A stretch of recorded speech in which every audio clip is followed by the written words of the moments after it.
হযরত ঢাকা এক মাহফিলের মধ্যে সারা বাংলাদেশের শীর্ষস্থানীয় একজন আলেম, ওনার নাম বলবো না, সারা বাংলাদেশ সকলেই ওনার নাম বললে চিনে। উনি মাহফিলের মধ্যে প্রকাশ্য বলতেছেন যে পীরের কাছে গেলে কি হবে। উনি সুবহানাল্লাহ আলহামদুলিল্লাহ বলবে, তো এটা তো আমরা জানি, তো পীরের কাছে গিয়ে লাভ কি।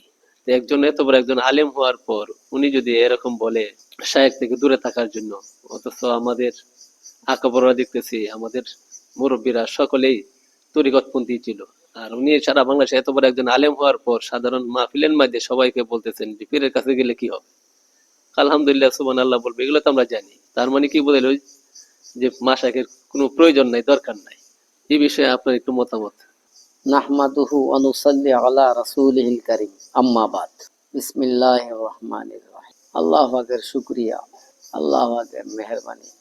আল্লাহ পাক এই দেশে হাজারো প্রতিকূলতার মধ্যেও আল্লাহ পাক হক সেলসেলার এবং হক তরিকার উপরে আমাদেরকে দয়া কইরা ইস্তেকামতের সাথে লাগায় রাখছেন। এই জন্য আলহামদুলিল্লাহ বলি। এই যে মাওলানা প্রশ্ন করলো, উনি আমার দৃষ্টিতে একজন প্রবীণ আলেম এবং উনি বাংলাদেশের ওলামাদের বড় বড় মজলিসে উনি আসা যাওয়া করেন। তো উনি যেটা শুনছেন সেটার জবাবে আমি বলবো, এই দেশে কিছু প্রসিদ্ধি সম্পন্ন আলেম এই ধরনের মতবাদ প্রচার করার কারণে আজকে ওলামা সমাজ থেকে বিশেষ করে এই জিনিসের আজমত বা গুরুত্ব তাদের অন্তর থেকে তো দূরীভূত হইতেছেই, প্রকারণতে এটা বদাসর পুরা উম্মতের মধ্যে পড়তেছে। এটা যদিও অনেকের কাছে তিক্ত লাগবে, যদিও অন্তরে এটা জ্বালা উৎপন্ন করবে, কিন্তু দিনের বৃহত্তর স্বার্থে এখানে আমাকে এই প্রশ্নের জবাব দিতে হয়। নতিজা আল্লাহর হাতে।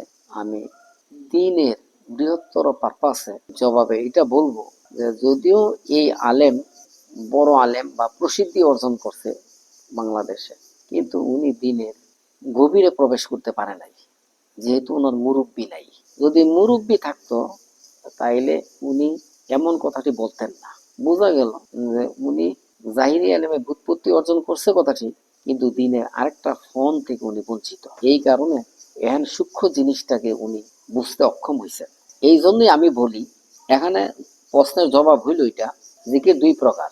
একটা হইলো জিকিরে তাকলিদি, আরেকটা হলো জিকিরে তাহাকিকি। এই দুই প্রকার জিকির যে এটা তার এলেমের মধ্যে, জিকির যে দুই প্রকারের এইটা উক্ত মাওলানার এই এলেমের মধ্যে নেই, যেহেতু উনি ওই ফোন থেকে মাহরুম, এলমি বাতিনি উলুম থেকে উনি মাহরুম, বঞ্চিত।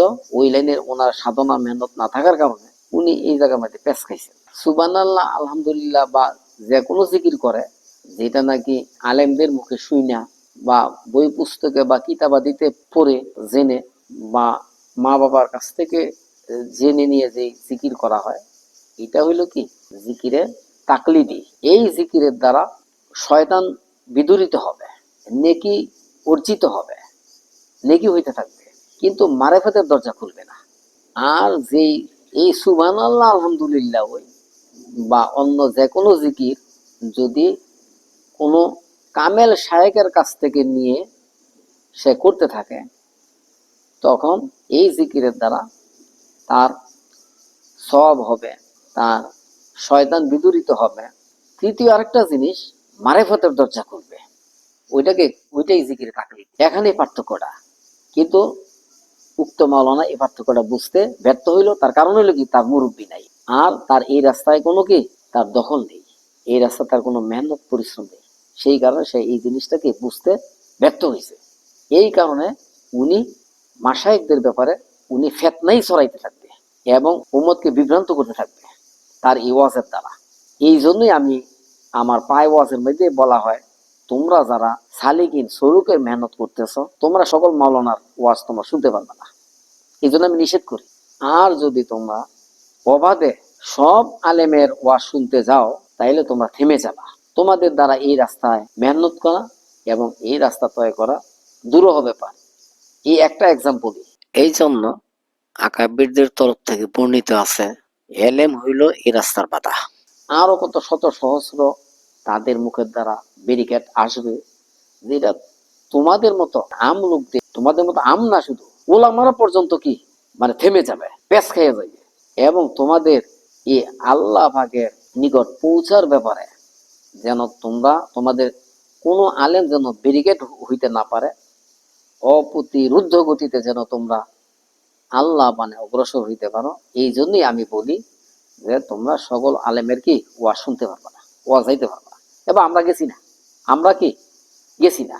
হ্যাঁ, যদি যাইতাম তাইলে এদের এমন এমন অনেক কথাবার্তা আছে যে কথার দ্বারা মানে আমার মধ্যে শায়েকের ব্যাপারে এশকাল, শায়েকের আজমত এবং এই রাস্তার আজমত কমে যাইত বা বিদূরিত হয়ে যাইত। প্রকারণতে আমি মানে থেমে যাইতাম মেহনত মুজাহাদ থেকে। এটা আলিমি ফেতনা না, এটা কি আলিমি ফেতনা। এটার নামকরণ করা হয়েছে কি মানে এই রাস্তার যারা মাহের শেখ ওনারা এটাকে কি আলিমি ফেতনা বলেন। এইসব আলিমি ফেতনার থেকে তাহলে বেঁচে থাকতে হবে, এটা দিনের স্বার্থে এইটা বলতে হবে আমাদেরকে। এখন বড় মৌলবি দেওয়া মানতে রাজি তো না, সেই জন্য আরেকটু কথা বলতে হয়।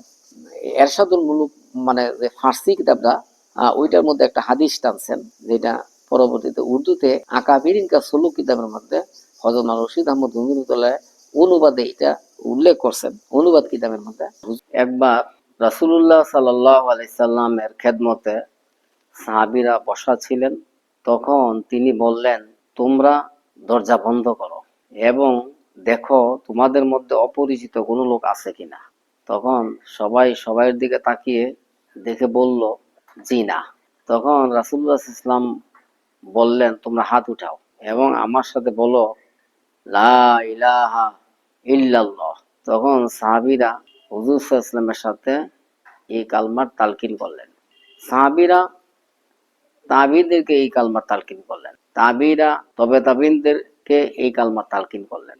এইভাবে এক শায়েক অন্য শায়েককে এই কালমার তালকিন করলেন এবং এই সূত্র ধরে এই পর্যন্ত এই কালমার তালকিন চলে আসছে। ইহাই হইল জিকিরে তাহকিকি এবং এই জিকিরে তাহকিকির দ্বারাই মারেফাতের সলুকের আঞ্জাম শায়েকরা দিয়ে আসছেন এইভাবে। আর রাসূলুল্লাহ সাল্লাল্লাহু আলাইহি সাল্লাম মানুষদেরকে কালমা পড়ায় যে ইসলামে দীক্ষিত করছেন, এইটা হইল জিকিরে তাকলিদি, কুলু লা ইলাহা ইল্লাল্লাহ তুফলিহুন। তাকলিদি ওইটাই জিকিরে তাকলিদি। হ্যাঁ, এই জন্যই এই সূক্ষ্ম জিনিস এত এত এলেম পড়ার পরেও কিন্তু এই এলেমটা কি খ্যাতিমান সম্পন্ন আলেম এখানে ফেসকাইয়ে গেছে, এই এলেমটা ওনার জানা নেই।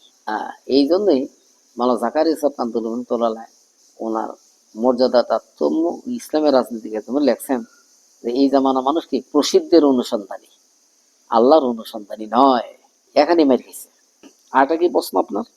যে হযরত, আমি ঢাকায় এক মাহফিলের মধ্যে আর কি, যেখানে সারা বাংলাদেশের অনেক ওলামায়ে ইকরাম এবং দিনদার ছাত্র অনেকে উপস্থিত ছিল। ওই মজলিসের মধ্যে একজন অনেক উঁচু মানের একজন শাইখুল হাদিস, উনি বলতেছিলেন যে উনার এক মাহফিলে বয়ানের পর আরেকজন বড় আলেম উনাকে প্রশ্ন করলো যে আপনাকে কেউ খেলাফত দিছে? তো উনি বলতেছেন যে আমাকে 4 জনে খেলাফত দিছে, আপনিও খেলাফত দিবেন? তো ওনার কাছে মনে হইলো খেলাফতের গুরুত্বটা এমনই যে 4 জনের খেলাফত দিছে এই বোঝা নিয়ে তিনি চলতেছেন যে আরো যদি খেলাফত ওনাকে দেওয়া হয় তো কি অবস্থা হবে। তো এতে বোঝা গেল যে খেলাফতের বিষয়টা ওনাদের কাছে একেবারেই সামান্য বিষয়, সাধারণ বিষয়, যে খেলাফত বয়ান শোনার দ্বারাই খেলাফত দিয়ে দিতেছে। আসলে তো বিষয়টা এমন কিনা। হ্যাঁ, আরেকটা জিনিস হলো কি, মাওলানা এই যে প্রশ্ন করছে তার এই প্রশ্নের মধ্যে একটা তোকাব্বরি প্রকাশ পায়। যে 4 জনে আমাকে খেলাফত দিছে, আপনি কি আমাকে খেলাফত দিবেন নাকি? দিবেন? এখানে এই মৌলী সাহেবের কি ওজব প্রকাশ পাইছে। তা আমি এত বড় আলেম, এই কারণে আমাকে কি 4 জন ফির সাহেব খেলাফত দিছে, আপনিও আমাকে দিবেন নাকি? আপনিও আমাকে দিবেন? মানে এখানে তাকে অর্ডার করা হয়েছে, দিবেন। এখন এই হিসাবে কি খেলাফত দিছে নি? কি জবাব দিছে কি? বলে নাই ওনার কাছেও খেলাফতের আগে হ্যাঁ, কোনো মূল্যায়ন নাই, তাইলে এই যে যেই ফি- যেই যেই যেই সাই ফিরে তারা খেলাফত দিছে এরও এসলা করুন লাগবো। তাইলে বোঝা গেল একটা কথা আছে, আমি বলতেছি কথাটা খারাপ। যেমন ইয়ে তেমন অজু করি, এটা চাহেলটা এটা কয় আরে, যেমন মজমা তেমন কি অজু করি। মানে খারাপ কথাটা তো আমি জাহেলরা কয় রে, আমি বলতেছি যেমন সাঁতার ফির এমন সাঁতার খেলাফত আর কি। এই যে মৌলানা আমার এখানে যে আসলো, মৌলানা ফারুক সাহেব, হজরতের বড় মেয়ের জামাই, তো আমি খানা দিছি আমার ঘরের মধ্যে। উনি আমার বয়সে কি 5 বছর বড়, কিন্তু ওনার বিয়ে খাইছি আমি সন্দীপ। ওনারে আমি ছাত্র জীবনে দুলাভাই করে ডাকতাম, কেন আমার হজরত কি আমার রুহানি পিতা না? সেই ওয়েতে হজরতের মেয়ে তো আমাদের আপা, রুহানি আপা। তো এখন হজরতের মেয়ের জামাই তো আমার দুলাভাই না, তো আমরা মহব্বত কইরা দুলাভাই দুলাভাই ডাকতাম। উনিও আমাদেরকে মহব্বত করছে, যদি 5 বছরের বড় উনি। তো কয় কয় ডাক্তার সাহেব আমারে 14 জায়গাতে খেলাফত দিছে। উনি হাসতাছে আর কইতাছে, ডাক্তার সাহেব আমাকে 14 জায়গাতে খেলাফত দিছে, তা আমি আপনারা এই সব খেলাফত আপনাকে দিতেছি। আমি আসলাম, আমি অনেকক্ষণ আসলাম ওনারই খেলাফত দেখিয়া, আমার যে দিছে খেলাফতের মোসা, তখন আমি আসলাম যে এক খেলাফতের বারোদ্য লইতারি না, আর 14 জায়গাতে আপনি খেলাফত দিচ্ছেন, এইটা আমি সহ্য করবো কেমনে? এটা হাসের এটা তামাশা না এটা? তো বাংলাদেশের এই ধরনের ফিসাবরা অবশ্য মানুষের কাছে বহুত প্রসিদ্ধি অর্জন, এরা প্রসিদ্ধি অর্জন করছে এইসব ফিসাবরা, কিন্তু আমার কাছে এদের কোনো গুরুত্ব নাই। কেন? এরা বড় মুফতি হইতে পারে, বড় মুহাদ্দিস হইতে পারে, কিন্তু এই রাস্তায় তারা না বালক।